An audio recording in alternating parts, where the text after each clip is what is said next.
Hey Rockstar, Steve aka Void here, and today I want to talk to you about something very important about soloing and a problem that I see and I discuss almost every single day with my students, and that problem is why do my solos sound like scales?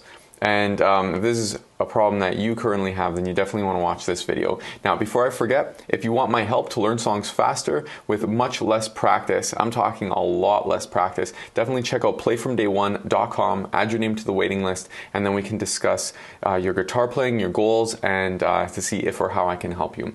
So, playing solos is something that I think every guitar player wants to play.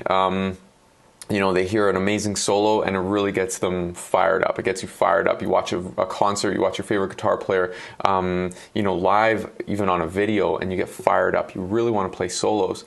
And but when you look at playing solos, you're either told that you got to practice exercises like crazy or scales like crazy, and a lot of people buy into that. Let me know in the chat box if you buy into that, like, or if that's, you know, that's what you've been doing at least.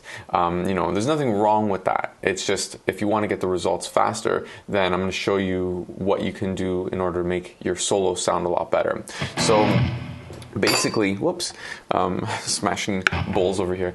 So basically what I find is guitar players do something like this. So they'll tell me, because I'll ask them, you know, well, what are you working on? What are you playing? And they'll say, well, I'm doing my scales. So they'll play like, and then they'll do maybe backwards, or maybe they'll do major and minor scales. And maybe they even have some speed to it.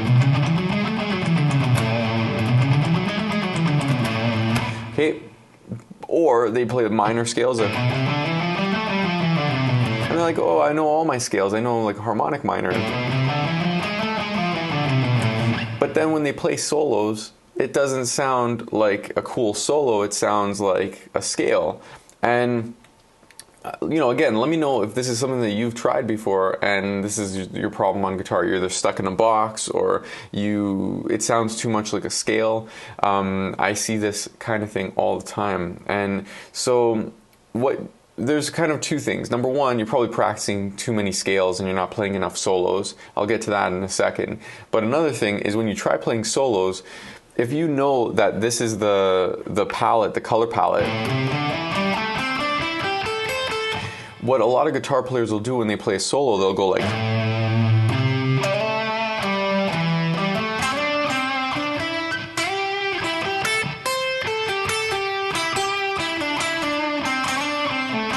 and then just kind of like go up and down the scale, but in a different order. Now, that's not horrible, but it's going to sound like a scale.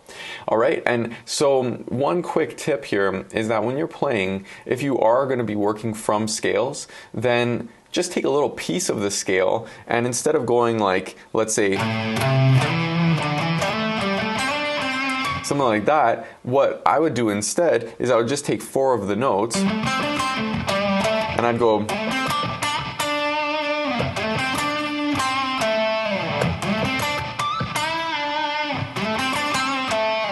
and just make music out of those 4 notes there, rather than trying to make the music out of the entire thing. You know, I hear guys talking about, I know all my pentatonics all across the fretboard. It's like, okay, cool, well, can you use them? And if you can't use them, then stop practicing scales, or at least practice what I'm about to show you instead. And maybe scales you could do this much, 20% of your practice or 10% of your practice, but focus the majority on what I'm about to show you.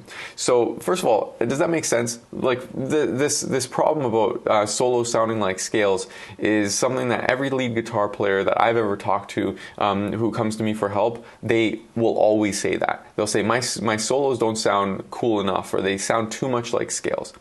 And so if that's a problem that you're having right now, then I recommend my 3x3 solution. And what does that mean, 3x3? 3x3 is where you pick your favorite guitar players, okay? 3 favorite guitar players, all right?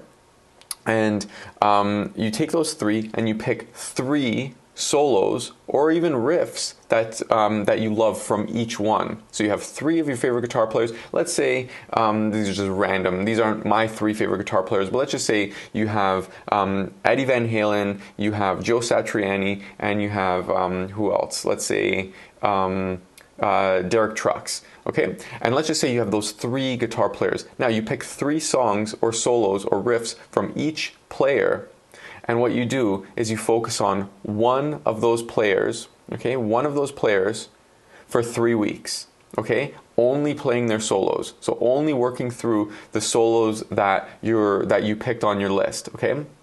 I guess in some ways it would be a 3 by 3 by 3, but the main thing is that you're focusing only on that guitar player's solos so that you could learn their patterns. So for example, if you're learning how to play something, let's say that Joe Satriani, because he has a lot of pull-offs, so you're going to be practicing your pull-offs and hammer-ons. So when you're playing, so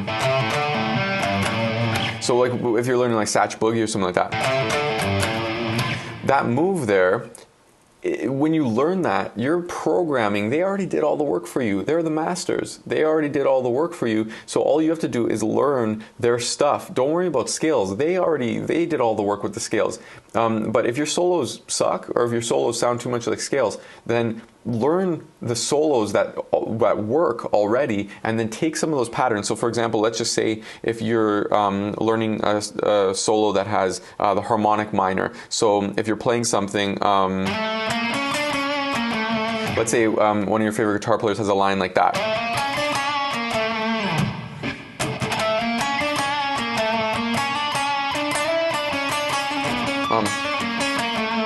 Let's just say that there's a line that has a harmonic minor in there. It's not worth playing, or it's not worth doing that. It's better to play and rock that solo with the record and play that, and then once you internalize, oh wow, no way, I can play this kind of shape or pattern on the guitar, then inside your solos, maybe you're playing your own solo and you're going like this, like,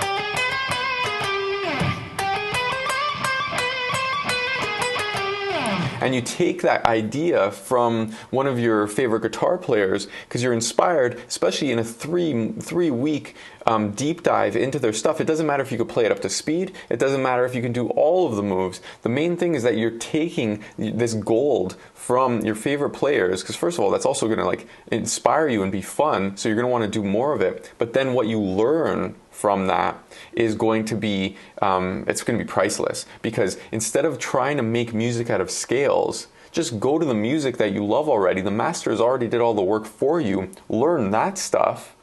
And then when you learn that stuff, an amazing thing happens. After 3 weeks of just focusing only on that one guitar player, you internalize these patterns. And then you move on to another guitar player. You do 3 weeks with that guitar player. And then, again, it doesn't matter if you could do it up to speed. It doesn't matter if you can get all the moves down. But you do a deep dive for 3 whole weeks focusing on that guitar player. And then you get those patterns. And then you go to another guitar player that you love and solos that you love. You play as much as you can of that for 3 weeks. And then what happens in that recipe is now you have a blend of all of those guitar players. And that becomes part of your style. Does that make sense?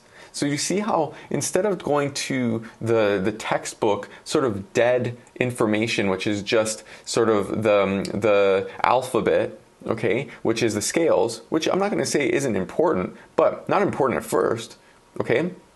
My daughter, she's 19 months old, and she knows how to say apple or banana or what does she say, papaya or whatever. Like, she has fun saying these different words. She doesn't know how to spell them. She doesn't know what a letter is. She doesn't know a P, P-A-P-A. Like, she says the words. She's speaking because she hears us speaking. We've mastered that already, and she hears us speaking. So when you're playing solos, you don't have to learn the scales first and then try making music out of the scales. Read the great literature, look at the masters, look at what they've done, and take those styles, take those things that they've already done, and then apply that to your playing, and instantly you're going to be able to mimic some of the things that they do. And when you blend them with all these different guitar players, boom, you have your style. Okay, and then if you want to dig deeper on like, how do I expand on this? How do I play this in other areas? Then you could look at fretboard theory and guitar theory and music theory and things like that. But not at the beginning. I think that the first thing you need to be doing is playing the master's works. So if it's Joe Satriani, or if it's Steve Vai, or if it's John Mayer or John Frusciante, whoever your favorites are, that's going to shape your style on guitar. And the trick here is the deep dive for 3 weeks. You could do more if you want, do 4, 6 weeks, whatever, but doing a deep dive on that guitar player and learning their patterns, focusing on the different patterns that they use, and you'll get a lot out of that. Okay, that's just going to be part of you, and then you take that and your solos are instantly going to sound better because you start taking little pieces. Well, this is how they did it. This is how they did it. They looked at, how many guitar players did Hendrix inspire?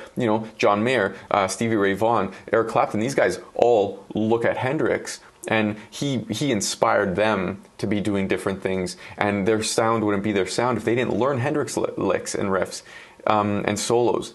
Okay, so I just really want to make that clear, that if you want to be able to play great sounding solos, learn from the masters. They already did all the work for you. At least start there. Spend some time there. And then if you want to dig deeper by getting into some scales or theory and things like that, you can do that. I'm not saying don't do that. Just don't do that first, because they already did the work. My daughter, she's not learning the alphabet and then learning how to piece together words and then sentences. She's hearing us speak. And we're teaching her how to speak the words already. And that's how she's funny. That's how she has an opinion. That's how all these things happen, because she's listening to us. So same thing. Look at the solos, 3 by 3. We could say 3 by 3 by 3. Okay, pick 3 guitar players that you love. Pick 3 solos from each one, solos, riffs from each one, and focus on one of those guitar players for 3 weeks only. And then you'll be a better guitar player. Now, if you want my help, show you how to do this, walk you through all of this, definitely check out playfromdayone.com. I'm gonna walk you through everything that you need to know for learning songs, even solos, in less time with a lot less practice. And this sort of methodology and this logic of going step by step by step and getting you great sounding music, that's the goal always. It's customized to you. It's not a guitar course. It's not like you watch a bunch of videos and then that's it, you're on your own. This is something where you are under my wing, and I'm helping you each step of the way. All right, so check that out if you're interested, and add your name to the waiting list. It's an invite-only program. You can't just sign up for it. I want to make sure that it's the right fit, and I want to make sure that I can help you. So definitely check that out, and I look forward to hearing from you. So please let me know, what solos are you working on, what guitar players, pick your 3 by 3, let me know in the comments below, and I'm curious to hear from you. I'm going to read every single comment, and I'll reply back if you have any questions or if you need any guidance from there. Alright, so I hope you enjoyed the video, and we'll see you in the next one. Take care.